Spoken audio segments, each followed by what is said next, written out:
దేశానికి అన్నం పెట్టే ధాన్యాగారంగా తెలంగాణ మారిందని ఆర్థిక శాఖ మంత్రి హరీష్ రావు అన్నారు. వడ్లు కొనమంటే చేత కాదన్న బీజేపీ 100 కోట్లు పెట్టి ఎమ్మెల్యేలను కొంటుందని విమర్శించారు.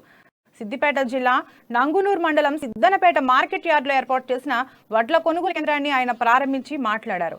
ఢిల్లీలోని బీజేపీ ప్రభుత్వం వడ్లు కొనము అని, నూకలు బుక్కమని అవమానపరిచిందని తెలిపారు.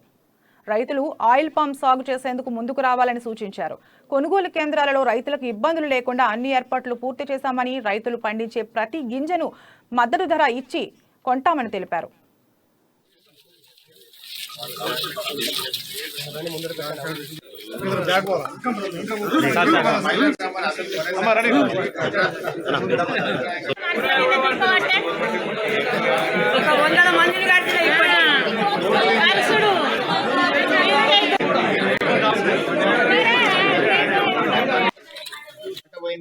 ఆంధ్ర నుంచి రైస్ మిల్లర్లు వచ్చి తెలంగాణలో వడ్లు కొనుక్కపోతాం.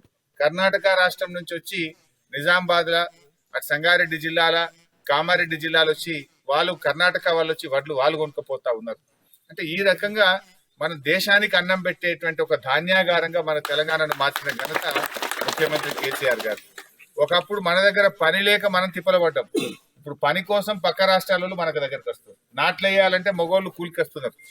నాట్లు వేయాలంటే ఎక్కడో బెంగాల్కేలో ఛత్తీస్గఢ్కి వెళ్ళి మగోళ్ళు వచ్చి గుత్తకు పట్టుకొని 5,000కి నాట్లు వేయాల్సిన పరిస్థితి వచ్చింది. వరికోత మిషన్లు అందుతలేవట. పొద్దుగా లేవులు అంటుండ్రు మిషన్లు అందుతలేవు సార్, వరికోత మిషన్లు ఎటు చూసినా మిషన్లే 20,000 మిషన్లు ఉన్నాయి కానీ అయినా ఇంకా అందుతలేవు, మిషన్లు అందుతలేవు అన్నారు. మిషన్లకు అందనంత కూలీలు సరిపోనంత సాగు జరుగుతుంది, అంత పంట పండుతుంది ఇలా తెలంగాణలో. ఇది ఈ 7 సంవత్సరాలనే జరిగింది కదా. అంతకుముందు తెలంగాణ రాకముందు కరెంట్ ఎక్కడిది, నీళ్ళు ఎక్కడిది, టైంకి ఎరువులు ఎక్కడి, మోటార్లు గాలుడు, ట్రాన్స్ఫార్మర్లు గాలుడు, ఇదంతా మార్పు టీఆర్ఎస్ ప్రభుత్వం సాధించినటువంటిది. ఇలా ప్రతి రైతులు కూడా గమనిస్తా ఉన్నారు, రైతుల కళ్ళ ముందు కనబడతా ఉన్నది. కానీ కొంతమంది తెలిసి తెలియక అక్కడక్కడ ఇంకా మాట్లాడుతుంటారు. 1,00,000 మెట్రిక్ టన్నుల పంట ఉట్టిగానే పండుతుందా? ఇంతకాలం ఎందుకు పండలే? ఎరువులు, గోడౌన్లు, మార్కెట్లు, కాళేశ్వరం ప్రాజెక్టు నీళ్లు, పంట పండిందంతా కొనడం వల్ల 1,00,000 మెట్రిక్ టన్నుల వడ్లు ఒక తెలంగాణ రాష్ట్రంలో పండుతా ఉన్నాయి.